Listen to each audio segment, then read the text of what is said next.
Hey, everybody, and welcome to another deep dive.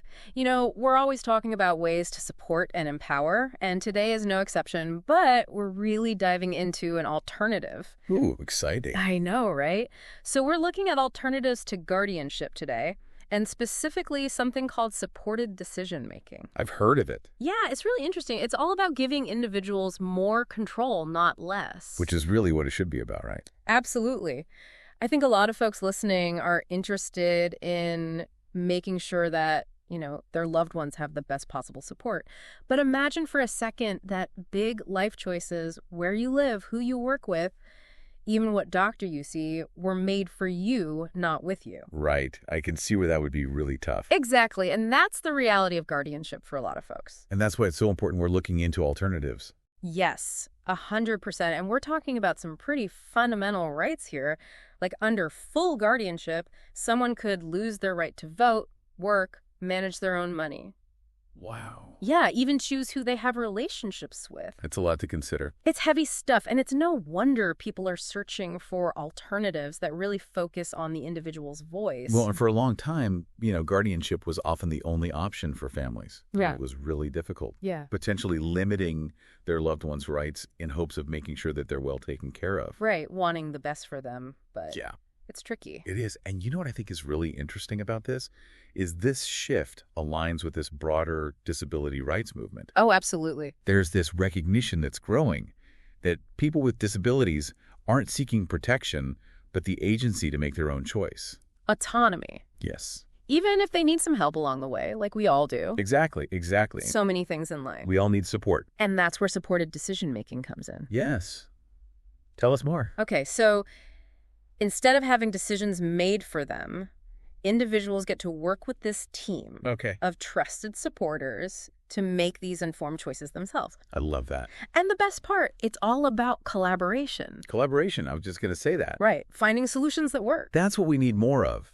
And I think what's so great about this approach is that it's fundamentally different from guardianship. Right. We're not talking about taking away someone's rights. We're talking about building capacity, Yeah. fostering self-advocacy, and promoting autonomy. So it's about empowerment, not control. Precisely. And it can be really transformative. So how does this work? How does supported decision-making actually play out in the real world? Let's get down to the nitty-gritty. Let's do it. I'm ready to break it down. It's kind of like instead of having a court-appointed guardian, you get to pick your A-team, Yeah. your own personal board of advisors. I love that. Those are the people you really, really trust. Family, friends, maybe professionals. Right, people who get you. Yes. People who get you and can offer guidance Yeah. when you need it. And Okay, so you're building that circle of trust, but instead of them calling the shots, they're there to kind of equip you to call your shots. What I find really interesting too, and I don't know if it's like this for you, but when I hear supported decision making, I think big life-altering decisions, but our source mentions that even everyday choices can be a part of this. 100%. Right. Yeah. Think about managing your finances or Yeah. making healthcare decisions or even navigating social situations. Right. It's all about figuring out where do I feel confident Yeah. and where could I really use some extra support. Yes, I love that. And this is where I think this is where rubber hits the road, and where I think a lot of folks listening might be nodding along. Our source talks about these things called supported decision-making agreements. Yeah. Now, I know agreement can sound kind of formal, Yeah. maybe even a little intimidating. Right. Because you think legal Yes, binding contract. exactly.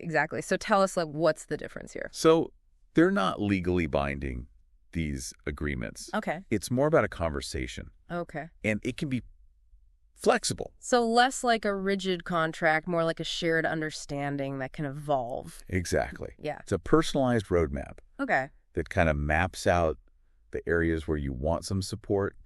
But the best part is it can always be revisited Yes. and changed or adjusted. I love that we're emphasizing this flexibility Yes. because life is anything but predictable. Never. Never, never, never. Right. And what might work at one point 6 months later is whoa, we need to make some changes here. Exactly. Our source even includes this really handy chart, areas of support. Yeah, I love that chart. And it kind of breaks down, someone might need help with, say, budgeting, but feel totally comfortable making their own healthcare decisions. Exactly. And that's the thing about supported decision-making is that it recognizes that everybody is different. Right. What works for you might not work for me, and that's okay. Yes. And this approach really celebrates that individuality. Yes. It's not one size fits all. No. Not It's about finding what works. Exactly. For you. Yeah. It's like that saying, give a man a fish, you feed him for a day, teach a man to fish. This is like, let's work together so you can fish your way, at your pace. I love that. Right. But even with the best fishing gear, communication is key. You've got to know how to use it, when to use it, who to ask for help. How important is communication in these situations? Essential. It's so important. Our source says open and honest communication Yes. is vital. That back and forth Yes. between the individual and their support team, that's where the magic happens. Because even with the best intentions, you can see how this could go sideways if everybody isn't on the same page. Oh, 100%. Yeah. It's more than just physically being there for someone. Right. It's about really listening to that person, Right. understanding their goals and what's important to them, and working together. Collaborating. Yes, to achieve those goals. Yeah. So how do we make sure that those voices are heard loud and clear? I think what I'm getting at here is this idea of self-advocacy, Yes. which our source really highlights as being so essential within supported decision-making. Yeah. How can those supporters, encourage and empower individuals to use their voice? That is such a good question. And it really gets to the heart Okay. of what makes supported decision-making so powerful. Okay. You're not taking over for the individual. You're giving them a platform to express themselves. So it's less speak for and more equipped to speak up. 100%. Mm-hmm. And, there are really simple ways to do that, like start by asking open-ended questions Okay. instead of, do you want to go to the park today? Yeah. Try what sounds fun today. Right. Give them that space. Yes. To articulate. Exactly. And even if what they want isn't what you would choose, Right. don't jump in with your own opinions right away. Right. Because I can see that would be so easy to be like, oh, but if you thought about it this way. Yes. Validate how they're feeling, ask clarifying questions, help them. Guide them. Yes. Guide them through. Help them explore the consequences, maybe, of the choice that they want to make. Right. And this is something I think we can all, benefit from. No, 100%. Thinking about, right, like how we talk to people. Totally. Because we don't want to talk down to anybody.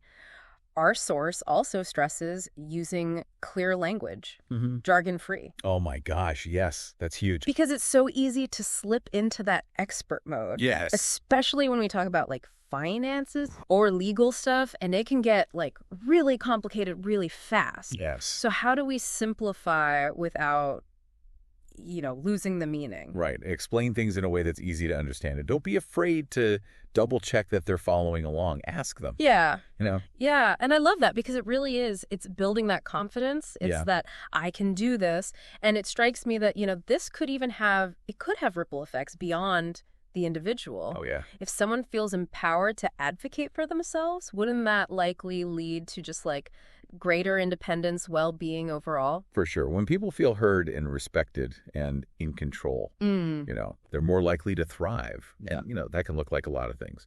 Greater participation in their community, stronger relationships, even physical health. And there's a connection there. It's amazing how it seems so simple, right? I know. Just giving someone the tools to make their own choices can have such a big impact. And, before we wrap up, I want to circle back to something our source mentioned, these complements to supported decision-making. Yes. It's tools that can provide this extra layer of support in specific areas. Exactly. When maybe, even with a really great support team in place, you need a little bit more assistance. Right. So we're talking about things like representative pays, durable power of attorney, ABLE accounts. It's we're layering this onto this foundation of supported decision-making. Yes, exactly. To create this comprehensive system. And it's important to note that it's not about taking away that control. No, never. It's about what works best for that individual. Can you give us an example of how this might work? Yeah. So let's say someone's really great at, making decisions about their day-to-day, their social life, but managing their money feels really overwhelming. Right. A representative payee could be a good fit for them. And that's basically someone who's designated to receive and manage, certain benefits like Social Security on their behalf. Okay. So it ensures that their bills are paid and their essential needs are met. So it's like they've got somebody kind of in their corner helping them navigate all that, Exactly. but they're still the ones Yes. making those choices. Exactly. Or let's say, someone has some assets that they need help managing, and a durable power of attorney could be a good option. Okay. And basically that's where they would designate someone they trust to make kind of like financial and legal decisions on their behalf. Okay, so it's like planning for the future. If Yes. something were to happen, they have somebody they trust. Exactly. And then there's the ABLE accounts, and we've talked about these on the show before Yes. a little bit, but I know they can be really helpful. They're great for people with disabilities Mm-hmm. because it allows them to save money for disability-related expenses Okay. without impacting, their eligibility for government benefits, which is huge. Yeah, it is huge. It's really interesting just how much emphasis is placed on maintaining that autonomy, Yes. that self-determination, It all comes back to that. even when using these additional tools. Yeah. It's about respecting the dignity Yes. and the agency Yes. of every individual, Yeah. regardless of, their abilities. Well said. As we wrap up this deep dive, what's the key takeaway you hope our listeners are walking away with today? Supported decision-making is a game changer. It really, really is. Yes, it is. And it's not just like a different way of doing things. It's a completely different way of thinking Yes. about support and empowerment and inclusion. It's a mindset shift. It is, totally, yeah. And it's not just for a select few. It's something that can benefit so many people. Absolutely. So if you're listening to this, I hope you feel empowered to explore this approach further. We'll link some resources. Yes, great resources out there. Connect with some local advocacy groups. The more we talk about this, the more it's normalized. Yes. The more I think we can really make a difference. Absolutely. Well, this has been an incredible deep dive. I always learn so much from you. Likewise, until next time.